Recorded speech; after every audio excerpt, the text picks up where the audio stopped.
lawan, pastinya lawan udah mempersiapkan yang terbaik juga untuk turnamen ini. Dan saya nggak mau kalah sih, saya akan mempersiapkan yang terbaik juga.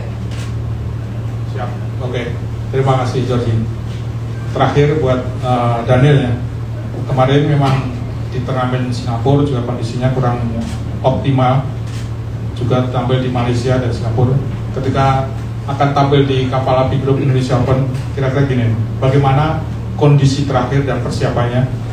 Apalagi sebagai juara di Indonesia Master lalu tentu masih ingat, kemudian menjadi tambahan motivasi untuk bisa tampil lebih hebat lagi di turnamen Kapal Api Group Indonesia Open. Silakan Daniel.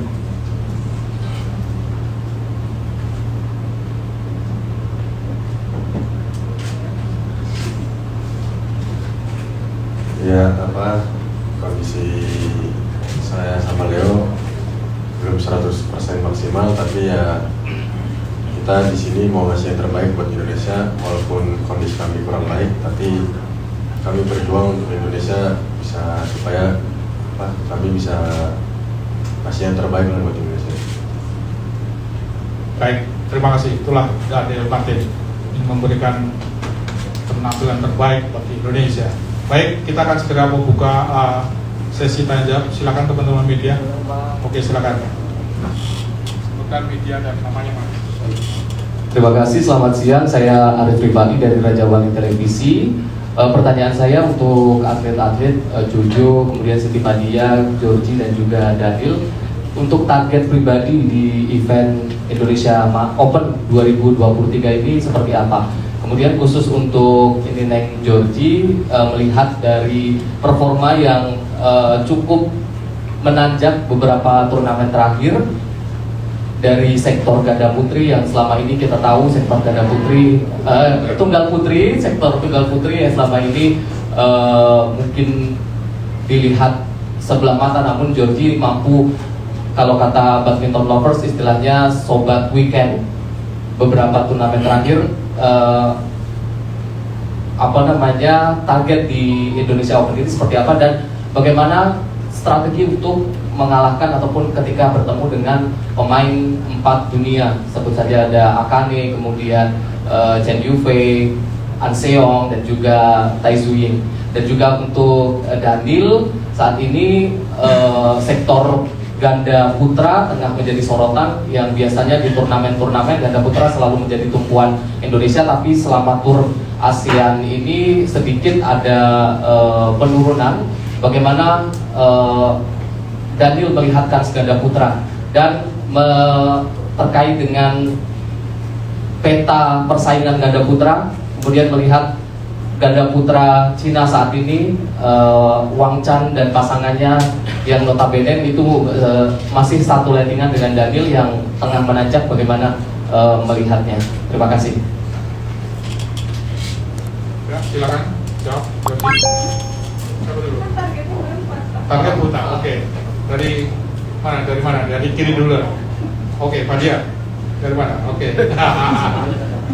Oke, Fadia, silakan Fadia. Targetnya juara. Amin. Oke, setuju? Sama. Targetnya juga juara. Oke. Belah kanan, Georgie.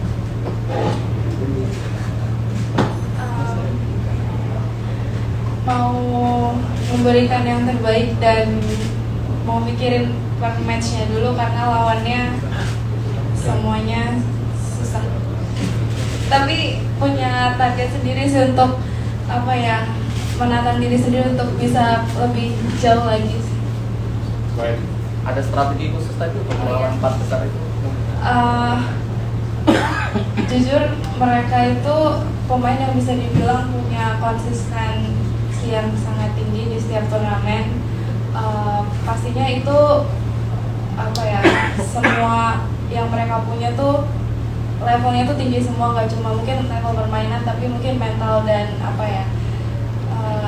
kekuatan secara fisiknya gitu kan Mas. Jadi mungkin untuk sekarang aku bisa bilang aku akan coba belajar terus saja dulu, karena ya posisi aku sekarang belum bisa dibilang yang puji Tuhan naik, tapi belum bisa dibilang yang dibilang stabil atau gimana gitu kan belum juga. Jadi aku coba sebaik mungkin untuk tetap belajar di setiap turnamen, bahkan di latihan pun sih. Semoga dengan adanya waktu yang lumayan lama sampai Olimpik nanti, semoga bisa aku menempatin dengan baik.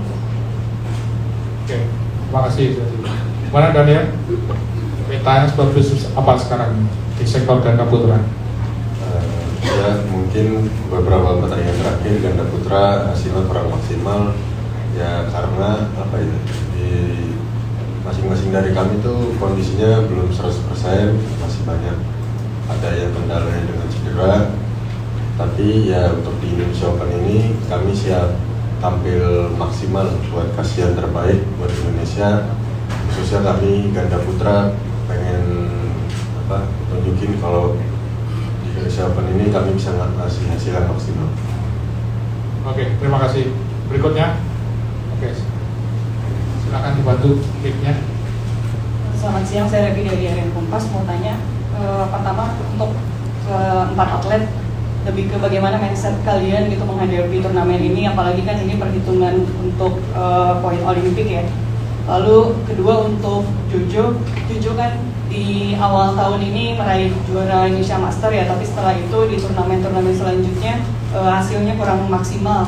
Apa sih problem yang dihadapi oleh Jojo dan bagaimana cara mengatasi problem itu, karena mau mungkin Jojo pasti akan jadi andalan gitu untuk di Olimpiade Paris 2024 nanti.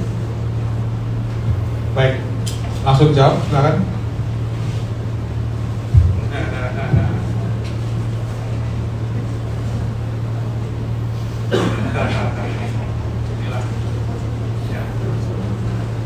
Ini untuk pertandingan ini ya mindsetnya, karena ini pertandingan keempat, kalau buat aku lebih mindset ke jaga fokus dan pikirannya. Setiap match harus lebih konsisten aja, karena kan setiap pemain, setiap lawan maunya menang, tapi tetap harus kita mengontrol pikiran kita sendiri. Ya, makasih.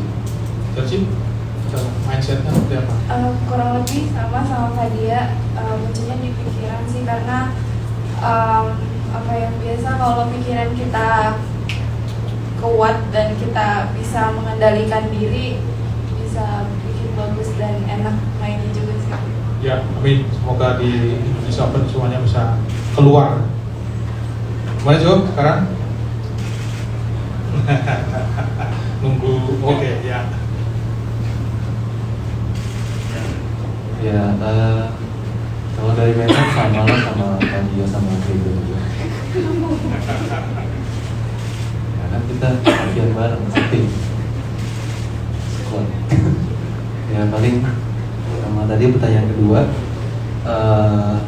ya memang saya akui juga dari setelah habis juara di Indonesia Master, secara pribadi juga maksudnya ada catatan lah untuk saya pribadi juga sama coach soal hasil-hasil yang mungkin masih kurang memuaskan di beberapa pertandingan terakhir.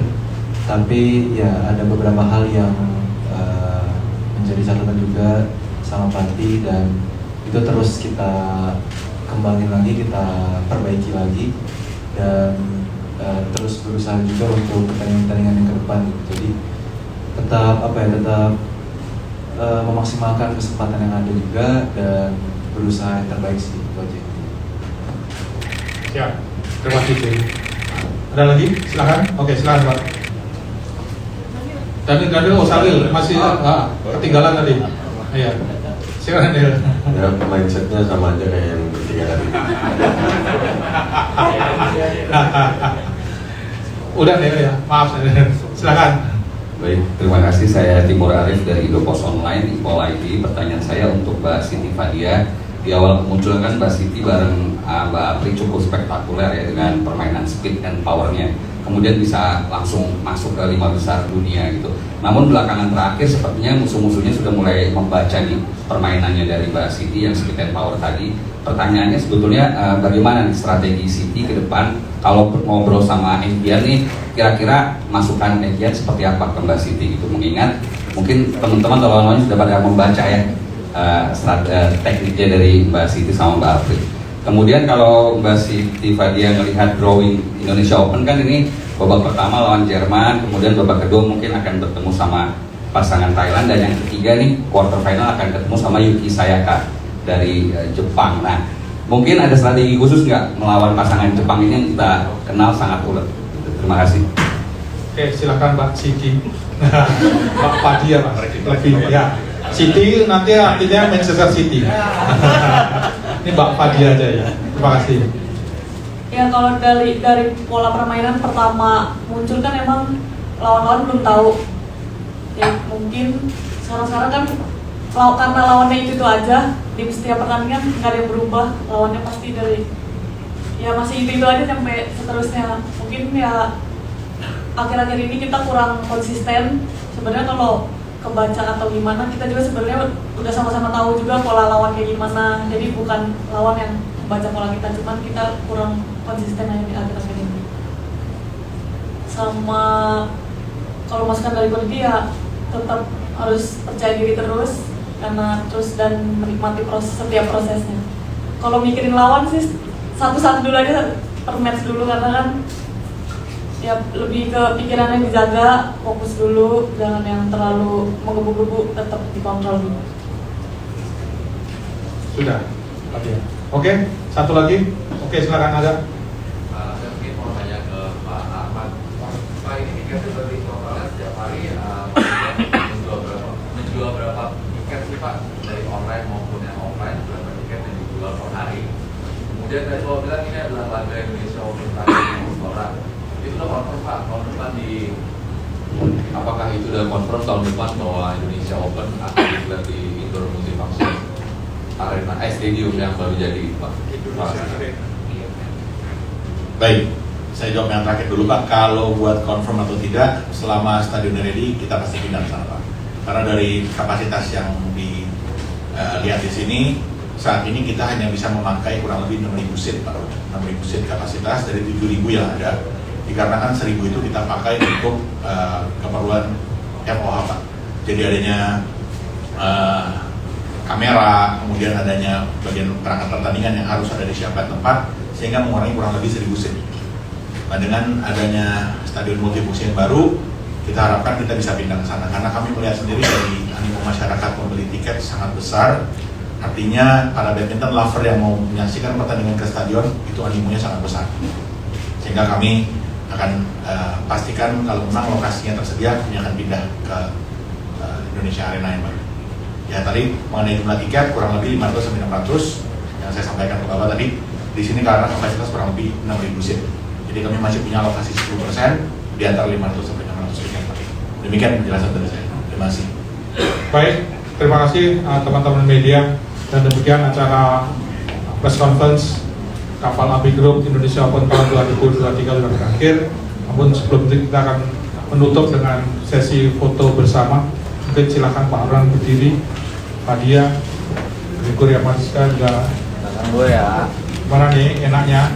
Posisinya di mana nih? Nah, 2 kali. Kalau Pak jangan berebut. Ya. Tangannya Mas, gas. Oke, tangannya ngomong kapal. Biar semangat untuk Kapal Api Group Indonesia Open tahun 2023. Oke. Oke, untuk yang teman-teman TV silakan. Ya.